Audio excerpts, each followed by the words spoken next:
Welcome to Good Morning Hospitality, your one-stop shop for the latest news, noteworthy trends, and thought-provoking discussions across the industry. From hotels to short-term rentals to all things travel and hospitality, you'll find each episode equips you with the information that you need to start your week. Join us on Good Morning Hospitality every Wednesday, wherever you get your podcasts.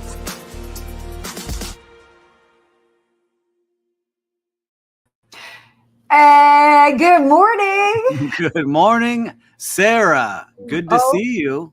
Good to see you as well. I know there's two of us. Yeah, what's going on over there? Who have you brought to the show, Sarah? No one told me. Not a second, Sarah. So I'm here actually. I'm in Miami. I'm down the street from you, but I'm here with Adam Bussell, who is the managing director of the AKA in Brickell.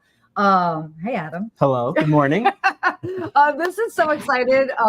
So cool because we've got Adam on as kind of a co-host for today. We'll talk a little bit about what's happening in the AKA here, Brickell, and then kind of dive into our topics after that. I love it. Yeah. So fun fact, and why I think this is actually so perfect for what we're doing. I used to work with Adam. Yes. I'm sorry, Adam. How was that? I was a little apprehensive at first. You were right. Okay, to be fair, you passed on hiring me at first because I was overqualified. Yeah, we thought you were overqualified and you would just leave us. Yeah. But I stuck around for almost 9 years. Yep, so I was wrong on that one. Yeah. Well, you see, but now you guys are together in Miami. Having some good time, and we got to tell the listeners we miscommunicated this morning. We should have been all together this morning in Miami, but we'll meet up and we'll make it happen. I know, listeners, you always love when we're in the same room and putting on the live show. But we're also gonna have some fun. But what's been going on? Why are you here in Miami? Yeah. Oh wait. Oh, who me? Yeah. You. Why are you here? Me. I live here. Okay, that's true. Good point. Okay. I'm here because I've been here for Sea Trade. So the really big cruise conference that happens every year. By the way, it is phenomenal. If you have just even as a hospitality professional, even though we have hotel backgrounds, it is so cool to see what they're doing. And they're just so forward thinking. They're really trying to just do really new things. And so I got to speak on a panel yesterday talking about social media and hospitality in the cruise industry space with Bill Panoff. You know him probably from Porthole Cruise, the magazine, and then also a dear friend, Scott Eddy, and some other individuals as well. So definitely had a good time yesterday. And it's nice to be here, but I was like, I have to come check out Adam's hotel. I love it. I love it. He's got a great hotel. And I just got back from Vegas. So I was in Vegas for my brother's bachelor party. I survived. Yeah. Ooh. It was a great time, but I got to walk around some amazing hotels and see what was going on and get to learn a couple of things as well. I had to mix it in there during that time, but it was a lot of fun, which we'll talk about later on. But we're all here. Close. It's close. Oh my gosh. Okay, well, let's kind of kick things off. Adam, tell us a little bit about what's going on with AKA Brickell. Like what should we be knowing about? AKA Brickell. We are right in the heart of Brickell, which is a city that is on fire within a city that's also on fire. Of good stuff, of busyness and buzzing things and travel buzz and everything. So, yeah, it's great. Brickell has become the kind of a new little financial hotspot. It used to be, 10, 15 years ago, everybody from Miami would go to New York Tuesday, Wednesday, Thursday. And now everybody from New York comes to Miami Tuesday, Wednesday, Thursday. And I worked in New York during that time. And it's so interesting to see that same sort of pace and feeling happening here. So, it's we have an amazing hotel here, AKA great brand, the world's most livable hotels, as we like to say. I love it. Started owners, 5 generations, family owned. And really, the brand started as long stay hotels and residence forward. We've now moved into more traditional hotels, which is what ours is, but still has that residential feel to them. We also have a resident component to our building of 116 condos that we also have a rent out as hotel rooms also. That's awesome. Yeah, great time. And an amazing restaurant in our hotel. Chef David Myers, who Sarah and I know from our West Hollywood days, has an incredible Mediterranean style restaurant in the hotel that's on on our 25th floor, sweeping views of the water. Amazing spot to come to. Oh, wait, where'd you go? Wait, why can't I hear you? Wait, why can't I hear you? Can you hear me now? All right. Yes, did you mute yourself? Oh, you did. There's construction going on in the office here, guys. We talked about Miami's booming. Yeah. Miami's booming in my office next door to where I'm at. And so they're doing some emergency construction. So I'm going mute off. But I can tell you, I did that 50 hotels in 50-day challenge last summer. Stop by your hotel, and I love your outdoor space. You got a great outdoor area, the gym area that you built out there. The pool deck is beautiful. I'm a big fan of what you all are doing. So thank you very much. Thank you. Yeah, well, and I have to say, as somebody who gets to travel to all sorts of fun cities in the U.S., there is some sort of magic sauce happening here in Miami. Yeah, there really is. Like, despite whatever's going on, like in the rest of the country, and I mean, it's doing really well, and so it must be really exciting to be here and to be working here because you've kind. Yeah, we're walkie-talkie. We're in action. We're calling them downstairs. I love it. Didn't know this was happening. Someone call the manager. Fire alarm? I got construction. We got fire alarms. Yeah, I don't. Are they going to test it every 5 seconds? I don't think so. Sorry, guys. This is the live show, people. So in the comments, where are you watching from? Where are you watching this happen? We love sending and seeing these things. But I think we can hop into our show while it's going on because I don't hear it that loud. It's not that loud? Okay. No. Okay. All right. Well, he's talking about sprinkler systems and all sorts of fun things. But yeah, this is fun times. Okay. All right. I think he's wrapped up his. Yeah. We'll see what happens. We'll see what happens. It's all right. Well, at least we've got our microphones on. But guys, this is a live podcast. So exciting times. I like it. We need Kate Parrish up here. This is amazing. Real life hotel world. Yeah, it definitely is. Hold on, let's see. But we've got some fun things going on. I love it from Dallas, Texas. Thank you, Aaron, for watching from Dallas. Oh, Scott Nathan, I see your comment here. That was my bad, Scott. I know, Scott Nathan. Don't worry. We weren't meaning actually on fire. Yeah, exactly. No pre-recording here. We keep it live. So legitimate drilling going on next door to me. Fire alarms going on over here. A lot of good things happening. Very cool. Well, with that, should we dive into our first topic? Let's do it. All right, cool. Well, it would be remiss of us to talk about what's happening in the hotel industry if we didn't talk about what's been big in the news this past week. Tariffs. Our favorite word. And so, obviously this has been big in the news, but how is this actually going to impact us? Obviously higher costs, delayed renovations, less demand. But it is, this is like a real life sort of challenge and situation. What are you seeing, Steve? Well, with my drilling going on, I'm going to lean into the microphone here next door. But I'm seeing a lot of things happening already because even for a project I've been working on, we've been talking about that glamping project I've been working on for 2 years. Mm-hmm. We're now having to look at providers and builders within the United States when we were looking with outside. And the prices started to get so high this week that we really couldn't make those things happen. And so you can see it in the real world happening. And you're starting to see it now with a lot of the buildings going up just from this report. That internationally sourced materials typically account for like 15 to 20% of a hotel's development budget. Mm-hmm. And those costs are going up 10% at the very minimum. And so now people building hotels that are in the middle of construction are going to have to figure out what they're going to do.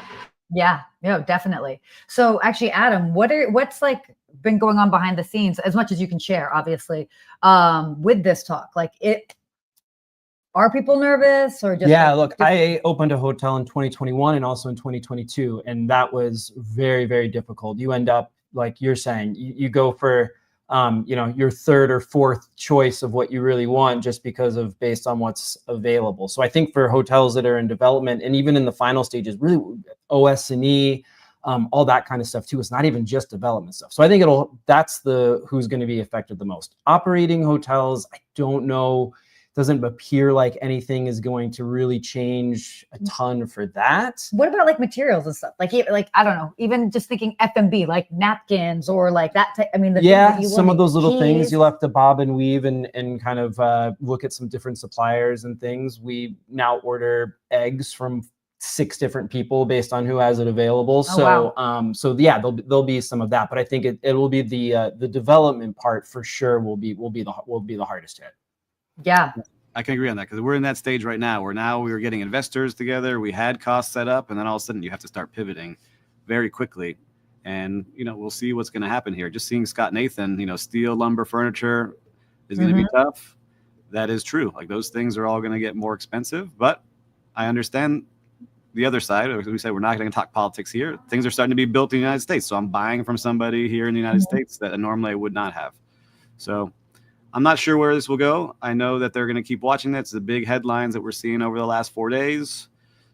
We will see what happens with the travelers too, because I know when I was in Vegas, it was busy and packed, but just talking to other people there, how it's affecting the stock market. A lot of people had lost a lot of money in those couple of days, and maybe you weren't spending as much freely that they would have at that blackjack table. I know that was me for sure as well. So let's see. It's big for hotels right now. Yeah, I think Q2 will definitely see a little dip. This is always the first thing, is corporate travel. Everybody says to kind of halt their budgets on corporate travel. But when it's little things like this that hopefully don't go on for a while, kind of end up making that up in the later parts of the year. So for markets, my market and a lot of markets, Q3 is the lightest corporate travel time of the year, summer. So if this means that a little of the Q2 corporate travel moves to Q3 once things calm down, that would be just fine by me. Yeah. Well, and that's actually a really good point, because I mean, just I'm seeing, the travel that I'm booking for some of my clients, and as of now, it's not slowing down. People are still looking to just really go all out, especially planning ahead for summer. But as you mentioned, the corporate travel, that's definitely very interesting. I mean, I'm seeing, whether that's even part of like marketing budgets and all of that adds up quite a bit. So, what is this question? This looks like a good one. How do you think the brands will help offset or incentivize new builds?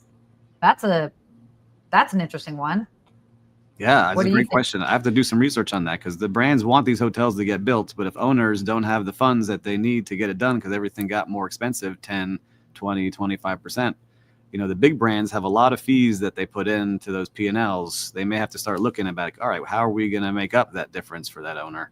So that's going to be an interesting time for owners who are looking at brands. Which brand's helping me get through this? Because a lot of brands have fees that, we've all worked in hotels. We see the P&L. Like, there's different strategies for a brand to make some money. They're going to have to figure out where they can break a little bit and give that owner the reason to build this new hotel. So, Aaron, don't have the exact answers, but we'll research some more and maybe have something for you next week. Yeah, I think that'll also be obviously very market specific. Yep. Depending on where they can kind of like see their return on the investment, right? Yeah. Yeah. Right. So yeah, interesting stuff. Again, we had to kind of like touch on that, but yeah, more to come. This will probably not be the last time that we talk about it. Yeah. All right, we ready to move on here? Let's do it. Okay, let's talk about. Oh, this will be interesting. Hotel staffing levels. This has been, I feel like we keep talking about this over and over, but hotel staffing levels are still kind of remaining below pre-pandemic figures. So our dear friends over at AHLA, they project an addition of 14,000 hotel jobs in 2025. But despite these gains, this is still significantly lower than where we were as far as just hotel staffing in 2019. This was interesting. Only 2 regions, Montana and DC, Washington, DC, are the only 2 regions that are anticipated to surpass pre-pandemic employment levels. Montana. Yeah. A lot of stuff going up in Montana. A lot of dude ranches popping up. But what was interesting with all this, Sarah, and for Adam too, is that even though there are less people working, they're spending way more, right? So there's been an increase of 2.1% in compensation for all of the people working, right? So you have good people, they're paying more to keep those people, you're raising rates to hopefully get new talent in the doors, and it's still not there, but you're still paying more. And so I know from talking to different hotel owners, I'm curious about Adam and your hotel, is that they had many layers before the pandemic, right? That they thought they needed. And then after I was in there, I remember those layers got cut away and we still had to deliver on those high needs and the high demands and the high ADRs. And then you started putting some technology and you're like, all right, I think we can get through this with less people. Ownership would think, right? On the ground level is ultra stressful because you had to do that. But I still think that there's a lot of people capping things. Like I'm working on some new projects and like, no, we don't need that many people, or we don't need that many concierge, or we don't need that many front desk people. Yeah. So Adam, how's it looking in your hotel? Are you feeling good? Are you feeling short staffed? How do you feel? Coming out of the pandemic, you learned how to do, like you just said, so much more with so less. And then you try to figure out how to kind of add those levels back in. I think our company's done a great job of, we're currently, happy to say, for most of our areas, we're at our budgeting staffing levels, which are less than 2019, but we are just working smarter and not harder. And you're able to kind of figure out how you're able to do more with less, and particularly in the tipped areas, banquets, front of house, food and beverage, where you want to pay as high of a wage as possible, but you also want them the tip pools to be as high as possible. So how do you just try to hit it right in the middle where you're delivering the service that you need to, but you're keeping it there, and the staff appreciates that. They're willing to hustle and to go. Nobody wants to be by themselves on the floor with all 3 sections, but so you kind of can figure out how to move it in that level and be able to do that. And like you said, the wages in Miami, hotel wages are 30%, some even more than what they were pre-pandemic levels. So just if there's going to be that much in wages, which is great, the industry needed that, we needed to correct that. But you just can't have as many people there. But there are certain places, to your point, that are doing it way too far. Yeah, it's true. Like my old role, and I'm very happy for my old assistant director. He has my current job and is making way more than I was making 3.5 years ago. So it's true. You need to have that locked in. No, definitely. I mean, it's a really interesting point. I love that you even, especially bring up like the tipped wages or the tipped positions. I mean, okay, you might be doing a little bit more, but then you have obviously the opportunity to earn more. So I mean, I think obviously that's what's driving it at the end of the day. But I mean, I think again, this is not something that it's going to be a overnight sort of change. We're just really living in a new time with everything, just because the whole landscape has changed. Well, what's cool though is the new technology is coming out. Like I represent some technology companies and I see what they've been creating over the last 2 years based on the needs of hotels. And it's just awesome to see like how much more information you can get on your clients. It's also great to see the experience you can give those hotel guests, because everything is smoother. They can get things on demand. They can serve themselves if they need. They don't have to wait on somebody if there's a line or it's busy. So I like seeing where this is going. I think there's going to be a nice balance between the two as we continue on. Yeah, definitely agree. Okay, guys, let's shift gears a little bit out of hotels. And let's talk about what's going on just in the world of travel. You down for that? Sure. You were traveling a lot in your most recent role. Yes. I was all over. Yeah. So prior to this, are you okay to mention? Yeah, sure, of course. So prior to this position, Adam was working with Sidel. With Sidel Group and Nomad Hotels at a Nomad London. So I was traveling there a ton and different projects all around Europe. But yes, spent a lot of time the last few years in London. I mean, and that's also a really great sort of, it's not a learning curve, but just having the ability through that position to see what's going on, obviously, in different markets, but different countries, certainly. And then actually like being out there traveling with other travelers and seeing all of that. Yeah. So, okay. Oh, wait, what is this? Okay, hold on. So Aaron said, do you think bringing in more visible tipping automation for housekeeping would increase retention? Interesting. Tipping automation, we'll circle back to that. I know brands typically don't like the perception that it can present to the guests. Well, we have rolled that out as a company. And it's been going great. We haven't had any guest pushback. The staff loves it. It does generate extra money from them.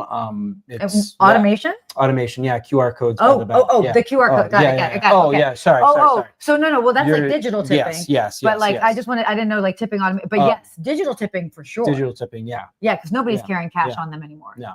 Oh yeah, no, for sure. So we all know, big fan, digital tipping. That was actually my last video I posted yesterday. So Steve, you're laughing over there. I see you chuckling. I'm laughing because it's drilling so loud and I'm just listening. So it's all right. It's all right. They just stopped. We'll go ahead and we'll talk about our next topic, which is actually Virgin Voyages. I love that we're talking about this because not this direction, that direction. Yep. Yeah. So we've got Virgin Voyages right over there, but they are the Virgin Voyages CEO is still basically maintaining their child-free strategy, and they, in the sense that they are doing child-free sailings, and they're doing well. It seems to be this untapped market. Virgin Voyages reported a 60% increase in revenue, attributing the growth to the fact that it is an adults-only cruise. This is very interesting. Okay, so actually, both of you guys have children. Yep. I mean, I think for this, I have a 3-month-old and a 3.5-year-old, and this sounds like absolute heaven. Yeah, I can agree. I can see. I watch that cruise ship go out all the time. Me too. I leave, and I'm like, where are you taking me? Take me with you. Yeah. When we get on there. But it's tough, right? Because you want to take your family on the cruise. I understand this. If I didn't have kids, it's tough going to Royal Caribbean or Carnival. There's kids running around everywhere, peeing in the pools. You want to be able to like enjoy your time where it's more adult focused themes and maybe the food is a little bit different. You know, I have not been on there. Sarah, didn't you go on that cruise ship? I have. I've been on a couple times, but I did chartered trips on it. So it wasn't like the full experience, but obviously, you know, you've got the restaurants. First of all, food's fantastic. It's fun. I think they do a really great job of keeping it hip, cool. What I've been told is for when it's open for the regular sort of passengers, they're selling cool. And I think that's really, they're tapping into a whole interesting market within the United States of people that are like, I just want to be in like a vibe right now. And so the food's great. The atmosphere is fun. It's not cheesy. And they definitely go all out. So you can party as much or as little as you want with it. But I think, and so they're doing so well, they're expanding. They will launch a 4th vessel, Brilliant Lady, in September. So it's amazing to see. Like these cruises keep getting bigger and bigger. There's more and more people that are enjoying that type of travel because everything's included. We talked about all-inclusive resorts before. This is that on the ocean. On the water. You get to go land somewhere. And what's great is for our city, now that you're in Miami, and I'm sure, Adam, you can talk about it, they need places to stay before and after. It's a massive part of our business. So the pre and post cruise stay is huge. So it's awesome. And particularly people that are traveling from far away, you can sometimes get 2 nights on one side and 2 nights on the other. Mm-hmm. And they're not weekends; they're typically cruising on the weekends, so they're filling Sundays and the harder days to fill. So yeah, it's an amazing area for Miami for the hotels. That's so good. Do you take people to the cruise ships, or they have to get there? Do you have like a little? No. No, Just curious. Yeah. Traffic is some of them do it, but the traffic is so bad. You would you'd get like one family and then you'd be done. Yeah. Oh, definitely. But it's so funny that you bring that up because sometimes, so being on the West Coast coming here, now granted, everybody knows I fly Delta and there's only one Delta flight that comes into Miami because it's an American hub. I get it. But even when I'm like trying to plan my flights in, if I've got a cruise, like I pretty much have to stay overnight, at least one night. And so, but I get in late enough in the day that I'm like, oh, well, I'm not really seeing Miami. So then I would want to stay 2 nights. So I almost feel like they're in cahoots in a good way. Yes. With the airlines to help strategize. I mean, ultimately ends up by benefiting everyone. Listen, I love the cruise industry here. I love seeing all the ships coming through. I watch them all the time and how they're changing and adapting. You're at Sea Trade right now, learning all the new things that are coming out. So keep bringing those people here to our city. Keep showing off what we have here. I love seeing it. Yeah, love it. Okay, why don't we, I'm looking at the time here, so we'll kind of keep it moving. Let's talk about our friends over at Expedia. They are sort of cautioning their approach to generative AI integration. Interesting. Expedia Group is integrating generative AI technology such as ChatGPT into its platform to enhance customer experiences. But they're kind of trying to do it in a balanced way. So, okay, Steve, you were huge in the whole, what are your thoughts on this? Well, you're going to hear the loud drilling going on in my office right now as I talk. That's right. But I love using new tools. I'm screaming over it. Take it away, Adam. Do you have any thoughts on this, Adam? No, look, I think as an independent, we're an independent brand without a loyalty program behind us. And we're lucky to have tons of book direct business, but you know, we rely on Expedia huge. So it's always interesting. Whatever Expedia does, everybody kind of follows after. So it'll be interesting to see how it works for them and how quickly everybody else is to jump and follow suit. Yeah, no, and that's a really great point. And it's not just Expedia, because obviously this will sort of like trickle down or just like bleed over into a lot of the other OTAs.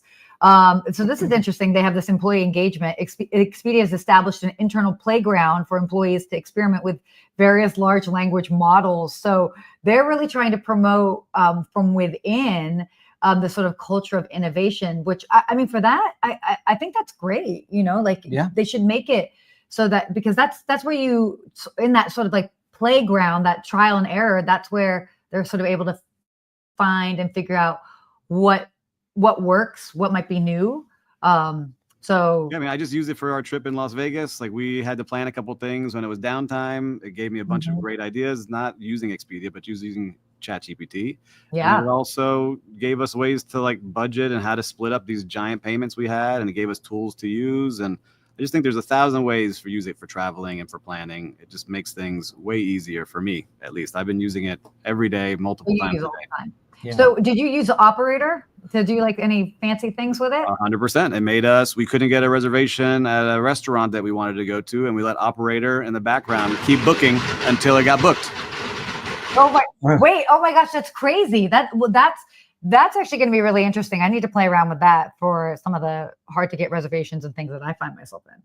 Have you played around with it? No, not on that front. That's a really good idea. It's very cool. If you can try operator, you have to pay the $200 a month for right now to play with it, but try it. All right. Why don't we just shift gears, if you're cool with that? Talk about our real-time recap. I get really excited about that. I have to do that every time. I don't know. So yeah, for those that might be new to listening to us, we always do sort of a recap on what we've seen in the world of hospitality in the past week. I always feel, and I talk about this actually in my talks, that it's very much like if we train ourselves to find good hospitality, we end up creating more of it. So did you have any interesting hospitality moments that you saw this week? Or Steve, I don't know how your sound is. My sound's good now. I got Will in the background. It's like you're just like a reporter in the storm, so screaming through a microphone. So that's what I'll do, but it's quiet now. I went to Las Vegas, like I mentioned. I stayed at the beautiful Fontainebleau Hotel in Vegas. Really enjoyed it, but there was one employee I want to give a shout out to. It just arrived, and I was just looking for like a cafe to go to, and I saw a security officer, and I wish I remembered her name, but she was the sweetest lady. She's like, "What's your name?" I said, "My name's Steve." She's like, "Steve, let me show you around." And she showed me around this whole hotel lobby area, which is gigantic, and spent like 20 minutes with me just kind of showing me around. It was just the nicest person. And for me, that's the little things in a gigantic hotel like that in Vegas. That one security officer who was so nice took the time to like show me around. That's so funny, because when I was in Vegas in January, I took my mom there because my mom, we were walking through all the different hotels and casinos, and we walked in kind of like, definitely like wide-eyed, like not knowing where to go. And a security guard. So this is probably part of their training, because a security guard approached us and was like, "Hey, where do you need to go? Like, have you been here before?" And he pointed us. It was so interesting because you're not expecting that from a security guard. Was it a woman? No, it was a man. Okay. So, but that just shows you that that's something that they're doing. Yeah, it was great. It was excellent. I felt like, wow, this is a great way to start the trip, and just having someone so nice right to start the day and show you where you're going and get the lay of the land. So shout out to the Fontainebleau in Vegas. Beautiful hotel. Nice. What have you seen? You know what? I saw, it was Ultra Music Festival in Miami 2 weeks ago now, and it's one of the busiest times of the year. And there was a lot of hotel collaboration with our hotels that are, our competitors and our normal scene. People were oversold, people were walking. There was situations where people had run out of things, and there was just a lot of hospitality between the hotels. Oh, that's cool. And that time, people share staff, and we know that, and people were open on that. So it was a really nice. Other general managers in the area, other directors of operations, just a kind of a nice team neighborhood feeling between everybody on what's a crazy week for everybody. That's great.